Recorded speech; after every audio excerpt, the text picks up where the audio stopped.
Dharma Jewel Platform. Sutra. With the commentary of Tripitaka Master Hwa. English translation by the Buddhist text. Translation Society. Buddhist Text Translation Society Dharma Realm. Buddhist University Dharma Realm Buddhist Association Burlingame, California, USA. Chapter 4. Concentration and Wisdom. Sutra. The Master instructed the assembly, good knowing advisors, this Dharma-door of mine has concentration and wisdom as its foundation. Great assembly, do not be confused and say that concentration and wisdom are different.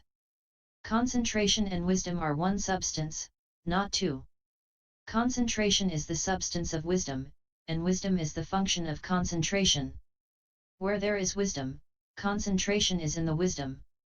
Where there is concentration, wisdom is in the concentration. If you understand this principle, you understand the balanced study of concentration and wisdom. Students of the way, do not say that first there is concentration, which produces wisdom, or that first there is wisdom, which produces concentration. Do not say that the two are different. To hold this view implies a duality of dharma. If your speech is good, but your mind is not, then concentration and wisdom are useless because they are not equal. If mind and speech are both good, the inner and outer are alike, and concentration and wisdom are equal. Self-enlightenment, cultivation, and practice are not a matter for debate. If you debate which comes first, then you are like a confused man who does not cut off ideas of victory and defeat, but magnifies the notion of self and dharmas, and does not disassociate himself from the four marks. Good knowing advisors, what are concentration and wisdom like?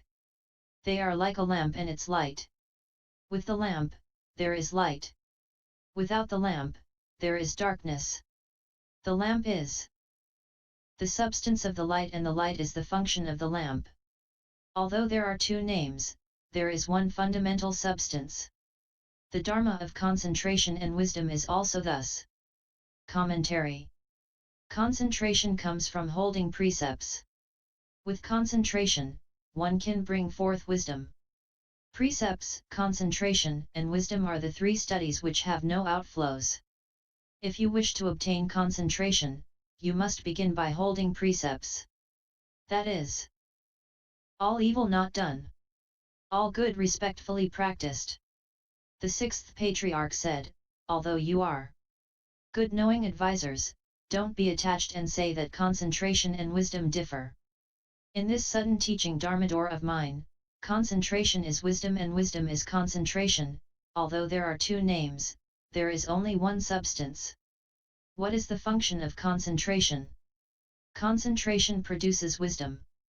When wisdom is produced, concentration is certainly within it.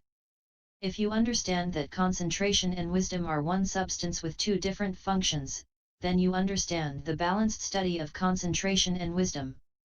If the speech is good, but the mind is not, if your mind is full of jealousy, obstruction, insolence, conceit, deviant views, greed, hatred, and stupidity, concentration and wisdom are useless, they are not present, because they are not equal. But if your mind and speech both are good, then your mouth says what is in your mind, and concentration and wisdom are equal. You should understand and cultivate on your own. Do not argue with people in order to show off your cultivation and advertise yourself. To debate whether concentration or wisdom comes first is to be like a confused person who does not cut off ideas of victory and defeat. In debate, thoughts of victory and defeat stand in contradiction to the way, giving rise to the mind of four marks.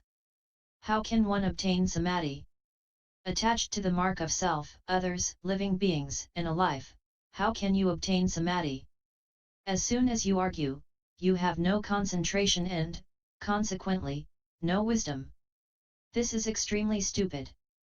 When you argue, you give rise to the attachment to self and dharmas, and then the four marks arise.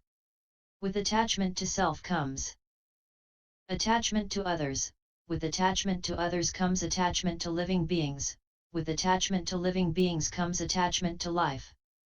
The analogy of the lamp and light illustrates the identical substance of concentration and wisdom. As a lamp produces light, so concentration produces wisdom. As light is the function of a lamp, so wisdom is the function of concentration. But despite the discrimination, concentration and wisdom are fundamentally one. Sutra. The Master instructed the assembly, good knowing advisors, the single conduct samadhi is the constant practice of maintaining a direct, straightforward mind in all places, whether one is walking, standing, sitting, or lying down. As the Vimalakirti Sutra says, the straight mind is the Bodhimandala, the straight mind is the pure land. Do not speak of straightness with the mouth only, while the mind and practice are crooked, nor speak of the single conduct samadhi without maintaining a straight mind. Simply practice keeping a straight mind and have no attachment to any dharma. The confused person is attached to the marks of dharmas, while holding to the single conduct samadhi and saying, I sit unmoving and falseness does not arise in my mind. That is the single conduct samadhi. Such an interpretation serves to make him insensate and obstructs the causes and conditions for attaining the way. Good knowing advisors, the way must penetrate and flow. How can it be impeded? If the mind does not dwell in dharmas, the way will penetrate and flow. The mind that dwells in dharmas is in self-bondage. To say that sitting unmoving is correct is to be like Shariputra who sat quietly in the forest but was scolded by Vimalakirti. Commentary. You should not speak of directness, and act dishonestly. If you greet rich people with smiles and compliments, saying, welcome, welcome, when in fact it is not the person you welcome, but their money and power instead, that is flattery. If you speak about the single conduct samadhi, but you act improperly, such hypocrisy betrays a crooked mind. But if you practice keeping a direct mind, then your mind is the Bodhimanda. You should manage all your affairs with a direct mind and have no attachments. A stupid person gives rise to a dharma attachment. I sit here unmoving and I have no false thinking. This is the single conduct samadhi. He is completely wrong. One who thinks this way turns into a vegetable. The way should flow without obstruction. If you stop your thought, you turn into dead ashes and rotten wood and become useless.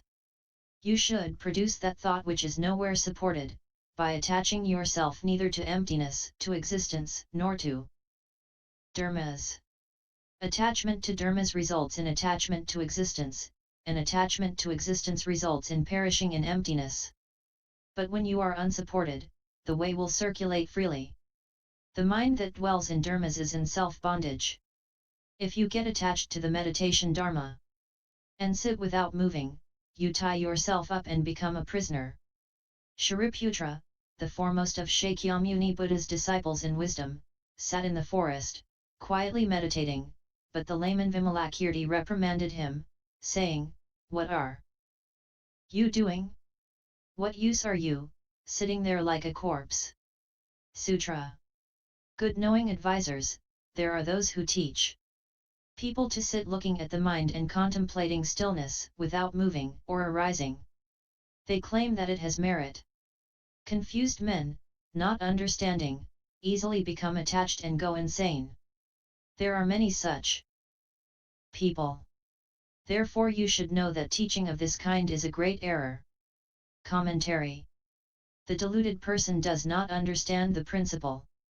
They think, I'll just sit here and not get up. This is the way to attain skill in Chan. They get attached to what they are doing, and they go insane. For example, many people have come here saying that they are enlightened. That is insanity. There are many such people. Teachers from their number say, if you certify my enlightenment, I will certify yours. That is a big mistake. In China in the Tang dynasty, there were false Buddhist patriarchs who practiced intellectual Zen. They had clever answers but no foundation in actual cultivation. It is not surprising that we find such people in America today. But these impostors who falsely claim to be enlightened pave the way for those of true enlightenment. No one knew about enlightenment, so the impostors said, we are enlightened. Everyone then said, so this is enlightenment, and they examined them closely to see what enlightenment is like. Suddenly a truly enlightened person comes and no one believes in him. They think that the truly enlightened one is the same as the impostors. You who now cultivate to become enlightened will be forced to deal with the widespread influence of such pretenders. That leads me to advise you that when you become enlightened, you should not say that you are. That is the best method. This is the way of the world: true, true, false, false, false, true. If you are true, they say you are false. If you are false, they say you are true. Therefore you should not speak of true and false. Tell people to go and see for themselves. Unenlightened people will say that they are enlightened. If you who have already become enlightened claim to be enlightened, then you are just like those who are not. Why? People who actually are enlightened do not introduce themselves saying, "Don't you know me? I am enlightened. I am the same as so and he is enlightened. He is enlightened and I am just like him." Enlightenment and non-enlightenment are the same, not different. Do not hang out a false name. Enlightened, you are a human being. Unenlightened, you are still a human being. The enlightened and the unenlightened both can realize Buddhahood. It's a question of time. Do not advertise yourself. If no one knows you, that is the very best. Then your straight mind is the Bodhimandala. Sutra. The Master instructed the assembly, good knowing advisors, the right teaching is basically without a division into sudden and gradual. People's natures themselves are sharp or dull. When the confused person who gradually cultivates and the enlightened person who suddenly connects each recognize the original mind and see the original nature, they are no different. Therefore, the terms sudden and gradual are shown to be false names. Good knowing advisors, this Dharma-door of mine, from the past onwards, has been established from the first with no thought as its doctrine, no mark as its substance, and no dwelling as its basis. No mark means to be apart from marks while in the midst of marks. No thought means to be without thought while in the midst of thought. No dwelling is the basic nature of human beings. In the world of good and evil, attractiveness and ugliness, friendliness and hostility, when faced with language which is offensive, critical, or argumentative, you should treat it all as empty and have no thought of revenge. In every thought, do not think of former states. If past, present, and future thoughts succeed one another without interruption, it is bondage. Not to dwell in dharmas from thought to thought is to be free from bondage. That is to take no dwelling as the basis. Good knowing advisors, to be separate from all outward marks is called no mark. The ability to be separate from marks is the purity of the Dharma's substance. It is to take no mark as the substance. Good knowing advisors, the non-defilement of the mind in all states is called no thought. In your thoughts you should always be separate from states, do not give rise to thought about them. Commentary. Basically, real Buddhism has no sudden or gradual dharma. Stupid people cultivate it bit by bit, whereas enlightened people immediately cut off false thinking, bad habits, and involvement with external objects and so understand the mind and see their own nature. From the time of Shakyamuni Buddha right up until the present, the Sudden Teaching Dharma-door, which the Sixth Patriarch transmitted, established no thought, no mark, and no dwelling as its doctrine, its substance, and its basis. Thoughts of the past, present, and future are continuous like waves on water. To be attached to such thoughts is to tie yourself up, to lock yourself up so that you cannot be free. You should not be attached to any dharmas. In your own clear, pure thoughts, keep constantly separate from states and do not think about the external environment. Sutra. If you merely do not think of the 100 things, and so completely rid yourself of thought, then as the last thought ceases, you die and undergo rebirth in another place. That is a great mistake, of which students of the way should take heed. Commentary. While you should not produce thoughts with regard to external states, that does not mean that you should completely rid yourself of thought attached to marks. Whatever you do is wrong. But in non-activity, you fall into emptiness. What should I do, you ask? It is just at this point that the greatest difficulty arises, but if you handle it, just that is no thought. If you want to have no thought, then die. That is to have no thought. But if you die here, you will be reborn somewhere else. That is really wrong. If you want to cultivate the way, you should pay special attention and take heed. Sutra. To misinterpret the Dharma and make a mistake. Yourself might be acceptable, but to exhort others to do the same is unacceptable. In your own confusion you do not see, and, moreover you slander the Buddha's sutras. Therefore no thought is established as the doctrine. Good knowing advisers, why is no thought established as the doctrine? Because there are confused people who speak of seeing their own nature, and yet they produce thought with regard to states. Their thoughts cause deviant views to arise, and from that all defilement and false thinking are created. Originally, not one single dharma can be obtained in the self-nature. If there is something to attain, or false talk of misfortune and blessing, that is just defilement and deviant views. Therefore, this Dharma-door establishes no thought as its doctrine. Commentary. You may be stupid yourself and not understand your mind and nature. What is more, you may slander the Buddha's sutras and say that they are incorrect. For that reason, no thought is set up as the doctrine. Some people say that they have seen the nature. They say they are enlightened, but they have all kinds of thoughts about externals, deviant views, and defilements. But your own clear, pure origin, the wondrous, bright enlightenment nature has not one single dharma within it. It is the clear, pure source, the wondrous, bright, true nature. Originally, there is not one single thing. Some people speak of misfortune and blessing, saying, tomorrow you are going to die, unless, of course, you buy great merit today by giving me $1 million. Hearing such talk, the victim immediately buys some merit and, naturally, he does not die. He claims that the prediction was certainly efficacious, but does not mention the fact that he was cheated out of $1 million. Or someone says, you have great blessings, but you are off by just a little bit. If you create $1 million worth of merit, next term you can be president. The presidency is certainly cheap. If I buy it for $1 million, I'll still have several billion left, says the victim, and he buys the presidency. That is false talk of misfortune and blessings. It is defilement and deviant views. I will speak to you more about no thought, no mark, and no dwelling. Without a mark, where do you dwell? Without thought, what mark do you have? Isn't that right? No thought, no mark, and no dwelling. No thought is no production, no mark is no extinction, and no dwelling is the fundamental absence of production and extinction, of right and wrong. No thought, no mark, and no dwelling are the same as no right and no wrong, no good and no evil, no male and no female.